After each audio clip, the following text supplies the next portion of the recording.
Saya, apa keinginan saya? Untuk menjaga kesucian hati. Karena salah satu yang merusak hati adalah lidah. Bicara sembarangan, bicara bebas, titik hitam, titik hitam, titik hitam, apalagi bicara gosip, bicara ghibah, bicara fitnah, bicara urusan orang, tambah titik hitam, lama kelamaan. Bismillahirrahmanirrahim. Assalamualaikum warahmatullahi wabarakatuh. Alhamdulillahirabbil alamin. Allahumma shalli ala sayyidina Muhammad wa ala ali sayyidina Muhammad. Sahabat yang beriman yang insyaallah dirahmati oleh Allah Subhanahu wa taala.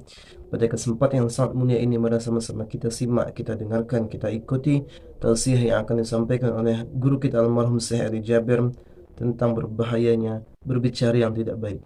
Untuk lebih jelasnya, untuk lebih detailnya, mari sama-sama kita simak tayangan berikut ini.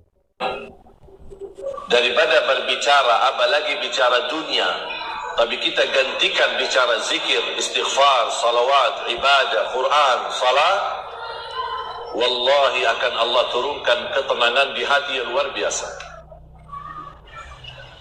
Dan apa yang saya bicarakan sekarang, silahkan Bapak Ibu coba. Kalau tidak merasa tenang, berarti saya bohong. Tapi itu syaratnya. Jangan mulai berbicara. Di dalam rumah, jangan mulai berbicara. Kalau punya suami, izin sama suami. Pak, izin ya, 24 jam saya tidak mau bicara sama Bapak. Apaan itu? Ya, saya dapat ilmu dari si Ali. Apaan ilmu itu? Ilmu sesat. Tidak apa-apa, ini hanya sebatas latihan. Apa tujuan saya? Apa keinginan saya? Untuk menjaga kesucian hati. Karena salah satu yang merusak hati adalah lidah. Bicara sembarangan, bicara bebas, titik hitam, titik hitam, titik hitam, apalagi bicara gosip, bicara ghibah, bicara fitnah, bicara urusan orang, tambah titik hitam, lama kelamaan hati kita jadi hitam.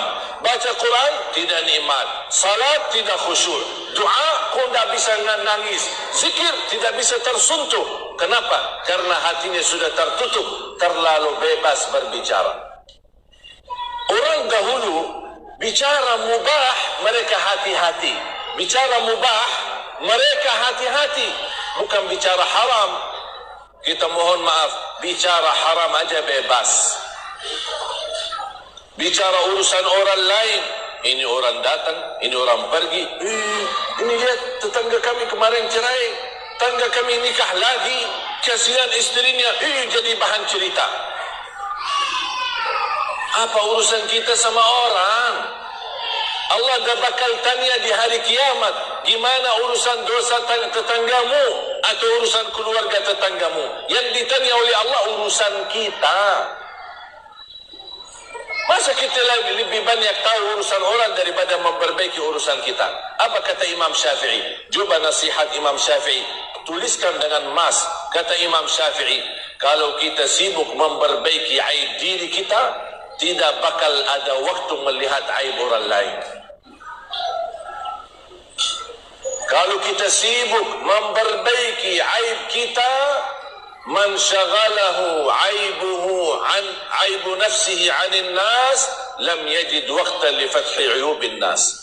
Barang siapa yang membuka, mempelajari, memperbaiki aib dirinya sendiri, tidak bakal ada waktu untuk mempandangi aib orang lain. Kenapa tidak ada waktu? Karena memang aib kita terlalu banyak. Kekurangan kita masih banyak. Kesalahan kita masih banyak. Makanya kita harus terus memperbaiki. Itu namanya muhasabah. Bahaya, teman-teman. Dan semestinya muhasabah, kalau khalwa, setiap 40 hari, 3 hari khalwa. Persendirian. Kalau muhasabah, setiap 3 hari sekali. Kalau tidak bisa setiap malam, setiap 3 hari sekali harus kita muhasabah. Harus kita menyadarkan diri, jangan sampai terlalai dari urusan dunia, kesibukan urusan keluarga. Akhirnya lama-kelamaan tambah kita sadar sudah meninggal dunia, belum dapat husnul khatimah. Na'udzubillahi min dzalik. Na'udzubillah. Sudah faham Bapak Ibu? Insyaallah paham. Sudah jelas? Saya akhiri 3 amalan.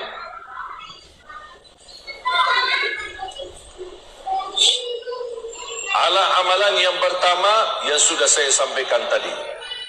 Usahakan mempertahankan lidahnya, tidak berbicara sembarangan. Bahaya berbicara sembarangan. Kalau bisa, jangan mulai berbicara.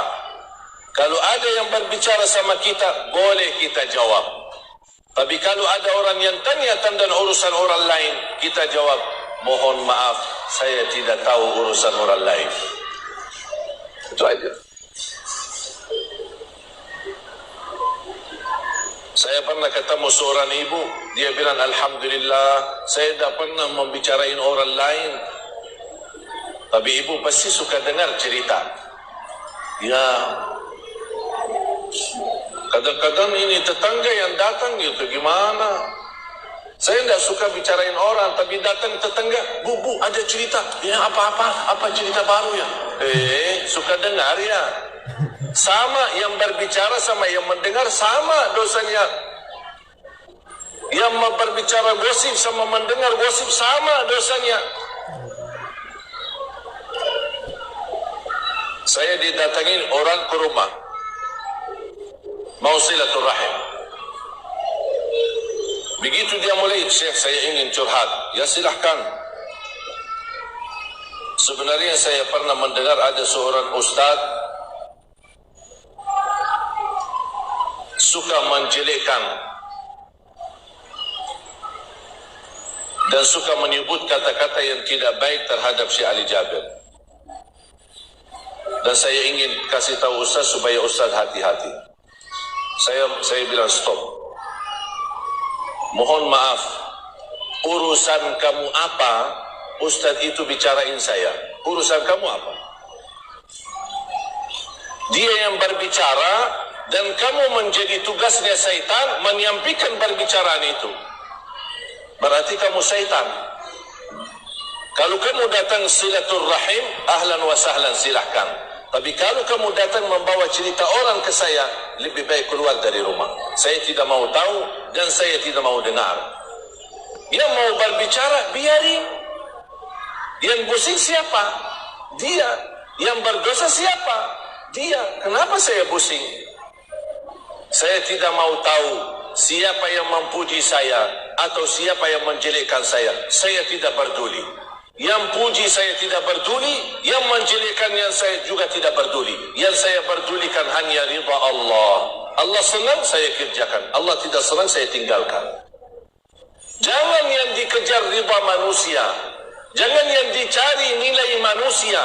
Apa kata orang? Tidak usah dengar apa kata orang. Karena perkataan orang tidak selalu mempuaskan, tidak selalu menenangkan hati. Mungkin hari ini orang-orang bisa memuji kita, besok orang yang sama menjatuhkan kita. Manusia berubah. Tapi kalau Allah ridha dan ridha Allah selama-lamanya, tidak mungkin dimurkai lagi. Tapi kalau manusia hari ini senang, besok ada satu kejadian bisa berubah lagi. Apalagi media lebih jahat. Sebentar mengangkat orang, tiba-tiba menjatuhkan orang. Sebentar membahas banyak, tiba-tiba membahas jeleknya orang. Na'udzubillahi min dzalik. Hati-hati. Tak usah tahu tentang cerita orang. Tutup telinga. Dengarlah yang baik. Kalau ada cerita urusan orang, mohon maaf. Kecuali kalau Bapak Ibu mau mendengar supaya bisa bantu. Bisa ikut membantu mencari solusi masalah yang mereka hadapi dalam rumah tangga mereka. Dan ingat ancamannya, barang siapa kata Rasulullah SAW, man tatabba'a awrata akhihil mu'min tatabba'a Allahu awratahu wa fadahahu walau fi jawfi baiti. Barang siapa yang ikut aib seorang tetangganya dan rumah orang lain, akan Allah buka aib rumahnya sendiri walaupun dia sembunyikan di dalam rumah. Itu ancamannya.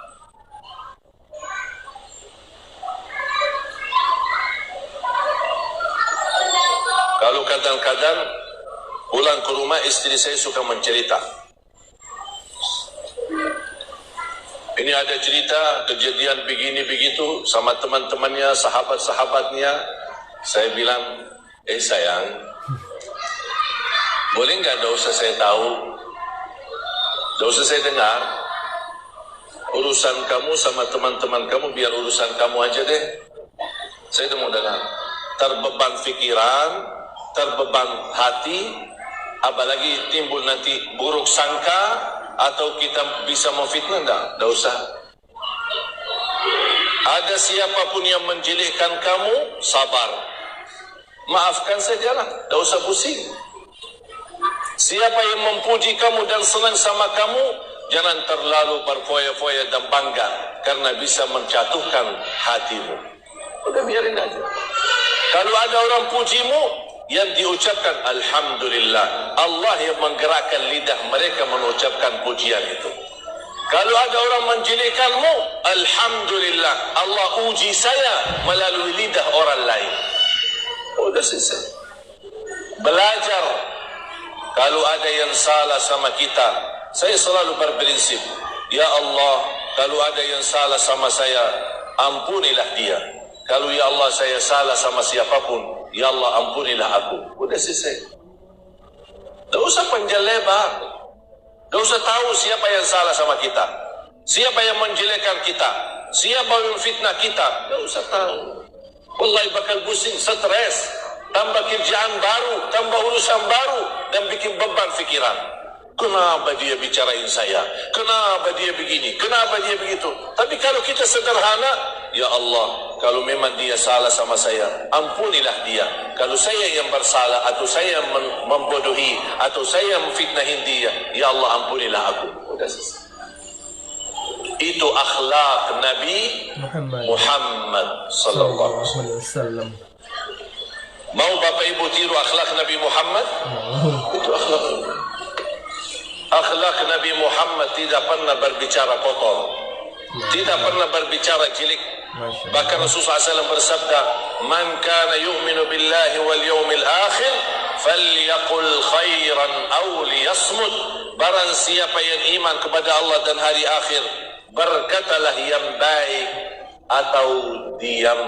Berkata baik atau diam. Dan mohon maaf, gara-gara pengaruh lingkungan, lebih baik diam daripada berbicara. Siap? Faham? Amalan yang kedua, jangan lewat sehari, khususnya habis salat fardu, dan ketika mau tidur, jangan tinggalkan ayat kursi. Ayat kursi di salat fardu. Hafalkan ayat kursi. Setiap habis salat dan saat mau tidur, selalu jaga ayat kursi. Kenapa? Iman ada pahala besar, ada pahala besar. Rasulullah sallallahu alaihi wasallam bersabda, barang siapa yang membaca ayat kursi setiap habis salat, laisa bainahu wa bainal jannati illa yamut, dijamin masuk surga dan tidak ada sesuatu yang mampu menghalanginya. Allahu akbar. Satu ayat jaminan masuk surga, syaratnya setiap habis salat dibaca. Dan dibaca di saat tidur. Barang siapa yang membaca ayat kursi di saat tidur, akan dijaga oleh Allah dan tidak didekati oleh syaitan. Mohon maaf Bapak Ibu, anak ini sudah terlanjur tidur, tak apa-apa, sambil usap kepalanya, bacakan ayat kursi. InsyaAllah dilindungi oleh Allah dan tidak didekati oleh syaitan. Faham? Yang terakhir, yang ketiga, jangan tinggalkan sedekah subuh. Sedekah subuh. Pernah nggak dengar ceramah saya sedekah subuh? Pernah? Tausiah? Di mana dengar? Di YouTube. Udah, nanti Bapak Ibu pulang ke rumah, mohon buka YouTube-nya. Tahu kan YouTube saya? YouTube si Ali Jabir. Jangan lupa subscribe ya. Biar insya Allah terus belajar.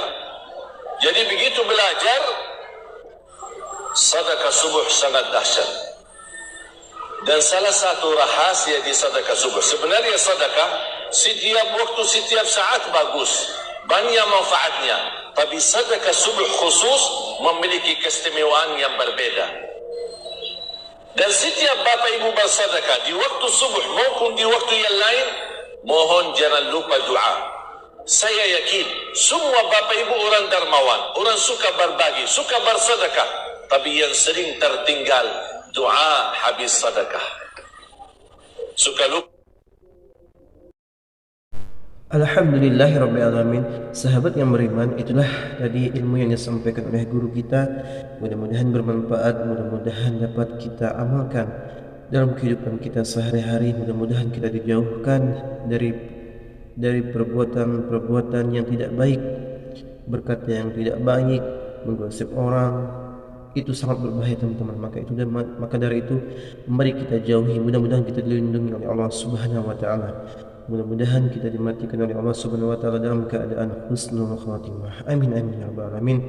Mungkin itu saja yang sudah saya sampaikan. Saya akhiri. Wassalamualaikum warahmatullahi wabarakatuh.